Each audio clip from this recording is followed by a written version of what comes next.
Hey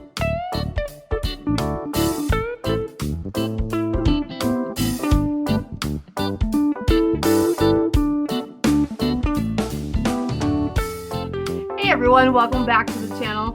I'm making mead today. So I've been wanting to make mead again for a long time. So today is the day. So mead is honey wine, of course, and all I need is a gallon of water, 2.5 pounds of honey. I'm actually using 3 pounds because I'm going to back sweeten it later in the process, which that'll be another video. And I am using Meadowfoam honey. And it has a kind of toasted marshmallow vanilla flavor to it. In my last video, I talked about where Meadowfoam grows in the Pacific Northwest here in the U.S. And so, you know, the bees pollinate that, and it makes the honey that unique taste.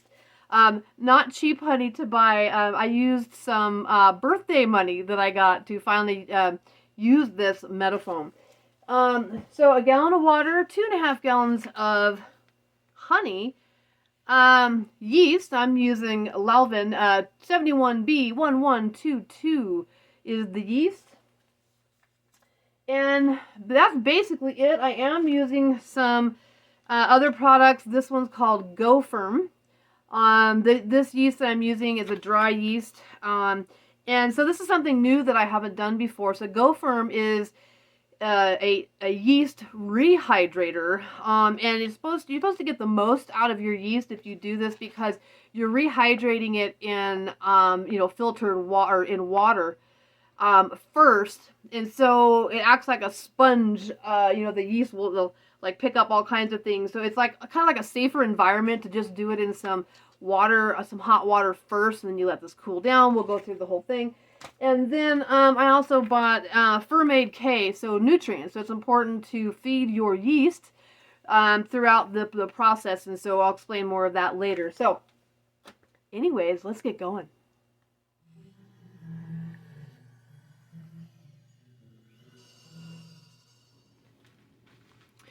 So when you read out there's a lot of debate on if you should make your must, which is the honey water, basically the unfermented honey water before you put your yeast, is called must.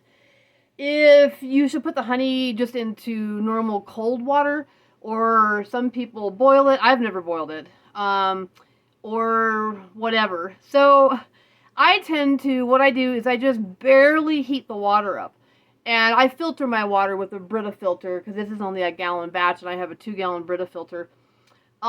Which is really, really important, because that can really, the chlorophylls in there can really change the taste of your mead. But I tend to just barely warm it up so that when I put the honey in, it dissolves easier. Otherwise, I feel like sometimes I'm just shaking and shaking and shaking my fermenter forever.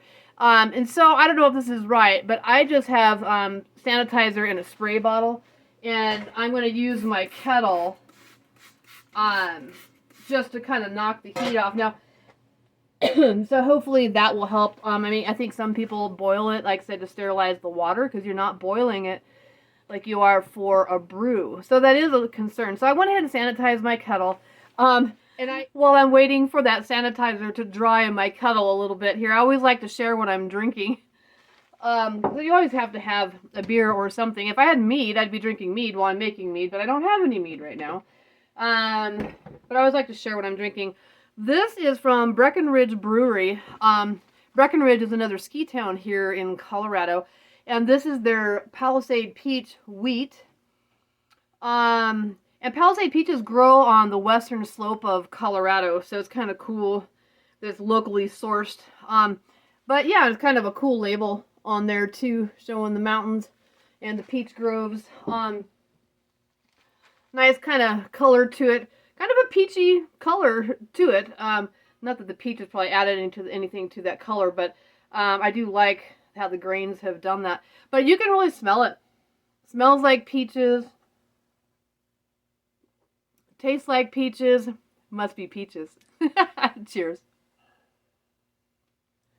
Okay, so I think it's ready. I did take a temperature reading on it. It was like 92 degrees Fahrenheit. And again, you don't even have to warm the water up at all. I just did it so that I just kind of kept feeling the outside of the kettle. It is just barely warm, you know, just because that way the honey will mix better to make the must with. So I'm going to go ahead and get this poured into our fermenter here, and we'll start getting the honey mixed in. Okay, here we go. So obviously my 2-gallon fermenter here has been sanitized. Let's get the water in there.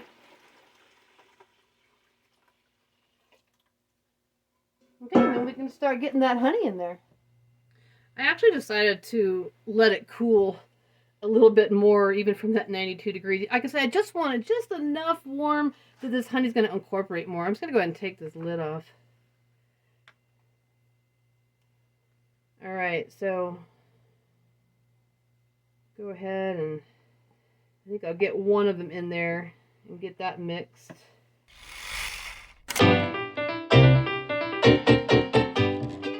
I'm going to make sure to let every little bit drain in there that I can. And then I just have 1.5 more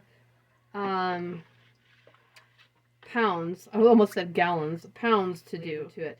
So this is just a traditional mead. We're not adding anything else. Just honey, water, and yeast.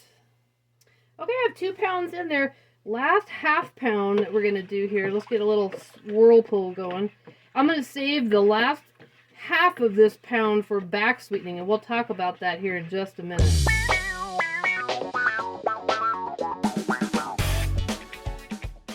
There we got it. Okay.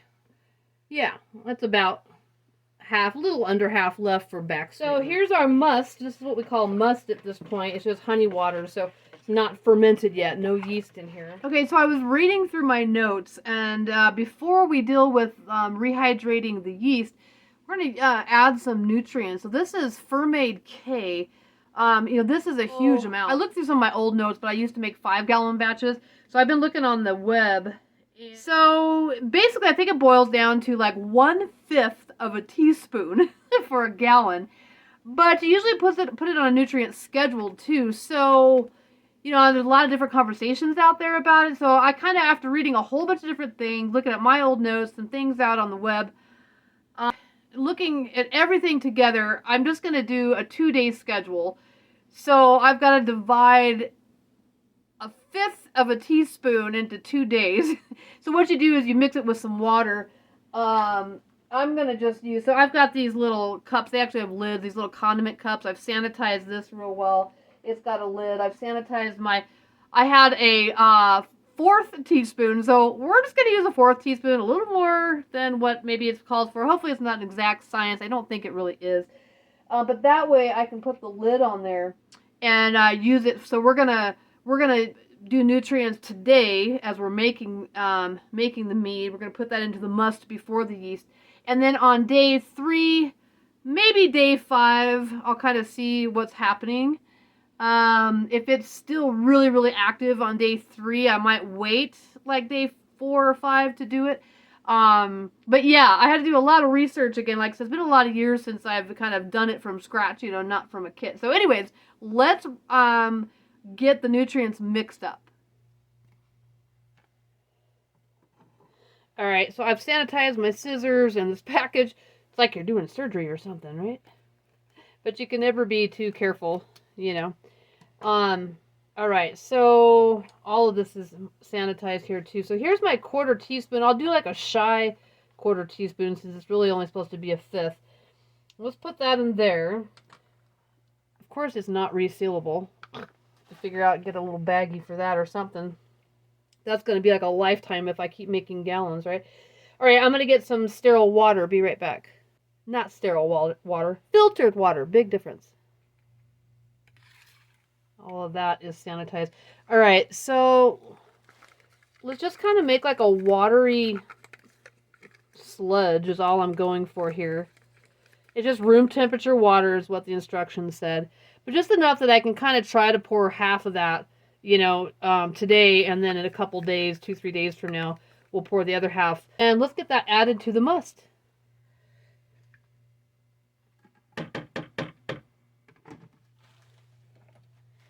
We are going to, this is boiling water from the kettle. We're going to put in this sanitized bowl half a cup, so 4 ounces of boiling water.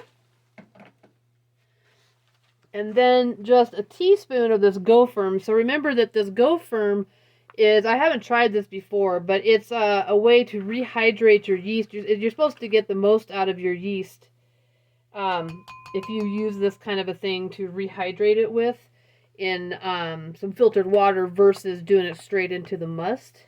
Okay, so let's go ahead and kind of mix that around. And then once I get this to dissolve in there, we need to let it sit around until it gets down to about 100 degrees Fahrenheit. And then we'll go from there. It's just right at that 100 degrees Fahrenheit, so that's good. All right, so now it is time to go ahead and pitch the yeast into this solution here. Throw that down in my sanitizer. All right, so again, this is Lalvin 71B 1122. All right, so we're going to sprinkle this yeast over the top, and then we're going to let it sit on top of this solution for about 10 to 15 minutes. Okay, I'm back. So you can see it's been 15 minutes. So that yeast, you don't stir it or anything. You just sprinkle it on top, and now it's kind of all incorporated into there. And I took a temperature. So you want the temperature of your yeast and this Go-Firm to be within about 10 degrees Fahrenheit of the temperature of this must. So the must is about 88 degrees Fahrenheit, and this is about 80. So we're fine. The other thing that you can do, though, that I like to do is you can take a little bit of this must and kind of pour a little bit in there to kind of temper that to the temperature of that must there. You know, do a little bit at a time. You know, you temper things when you're cooking sometimes too. So that way it's not as big of a shock for that yeast when it goes into the fermenter. Okay, so I think that's going to be good. We're going to set that aside. And then we've got to aerate this must so that the yeast has a lot of oxygen to start doing what it needs to do. All right, so sanitized my fingers here. And hey, Google, 1 minute timer, please. Sure, 1 minute, and we're starting now. Whew, that's hard work. All right, so you can see that the must is nice and aerated now. So let's go ahead and pitch our yeast finally. Get that down in there. Barely a little swirl. All right, let's go ahead and get this lid on there nice and tight.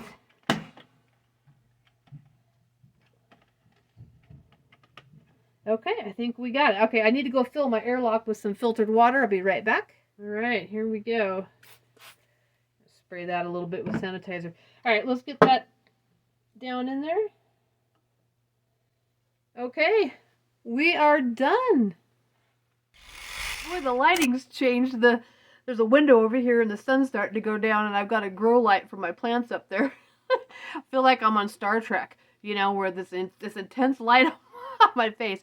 I'm in a basement apartment, which is kind of cool because, you know, it's about 68, 69 degrees Fahrenheit. You know, so it stays a nice cool temperature for brewing or making mead. And then in about 2 or 3 days, I'll put in more nutrients. And you have to degas them. You got to burp them. So you got to shake them every few days. And then let that gas come out, you know, and then put your airlock back on top. What I like to do is I'm going to let it sleep, you know, but for about a month. So I'll let it sit for about a month, fermenting, and then I'm going to back sweeten with that. Remember I had that half a bottle, half a pound. I always want to say half a gallon, half a pound of honey. So after that month is up, you know, and it's basically done fermenting, then I'll get it off of that yeast because all that yeast will settle to the bottom. I'll probably put it into a secondary, just like my glass carboy that I use for brewing beer. I'll siphon it off onto that, get it off that yeast, and then I'll go ahead and pour in that other half a bottle of honey, and then that sweetens it again. So you can go for mild or medium or strong sweetness, you know. With this Meadowfoam, I don't want it to be a real dry mead. I want to be able to really taste that honey because it's the taste of this particular honey that I love, that marshmallow vanilla flavor. So I am going to back sweeten it so that honey will really, really come through. And they say about 4 ounces for like a medium sweetness. And so that was perfect because I had to order 3 pounds of honey in it, but I had a half a pound left. That's what back sweetening is all about. So I'll do videos and keep us up on that. But I've got to go because I'm getting blinded by the lighting. So anyways, hope you guys enjoyed. I'll catch you on the next one. Bye. I'll keep you updated.